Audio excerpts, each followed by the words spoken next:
ওমানে পুলিশের পোশাক ব্যবহার করে বিভিন্ন এলাকায় পুলিশ পরিচয়ে প্রতারণার অভিযোগে 4 ব্যক্তিকে গ্রেপ্তার করেছে রয়্যাল ওমান পুলিশ। গ্রেপ্তারকৃতদের প্রধান টার্গেট ছিলেন প্রবাসীরা।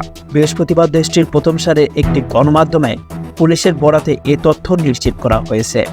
প্রতিবেদনে বলা হয়, দক্ষিণ আল পাথিনা পুলিশ কমান্ডো অভিযান চালিয়ে ভুয়া পুলিশ পরিচয় দেওয়া ওই প্রতারক চক্রকে হাতে নাতে গ্রেপ্তার করা হয়। তারা বিভিন্নভাবে ভয়ভীতি দেখিয়ে প্রবাসীদের কাছ থেকে টাকা আদায় করতেন। যেহেতু পুলিশের পোশাক পরিহিত থাকতেন, তাই প্রবাসীরাও ভয়ে কোনো প্রতিবাদ করতেন না। একই সাথে তাদের বিরুদ্ধে ছিনতাই ও চুরির অভিযোগও আনা হয়েছে। প্রবাসীদের সতর্ক করে বলা হয়েছে, এই ধরনের ঘটনার সম্মুখীন হলে তারা যেন সঙ্গে সঙ্গে আইন শৃঙ্খলা বাহিনীর দ্বারস্থ হন। এছাড়া সব ধরনের অনৈতিক লেনদেনের ব্যাপারেও তাদের সাবধান করা হয়েছে।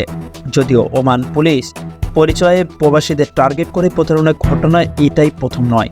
এর আগেও একাধিকবার পুলিশ পরিচয়ে প্রবাসীদের ব্যাংকের গোপন তথ্য হাতিয়ে নিয়ে অর্থ লুটের ঘটনা ঘটেছে। তাই প্রবাসী ভাইরা আপনারা একটু সাবধানতার সঙ্গে চলাফেরা করবেন। সংবাদের এ পর্যন্তই। পরবর্তী নিউজ আপডেট পেতে আমাদের সাথেই থাকুন। ধন্যবাদ।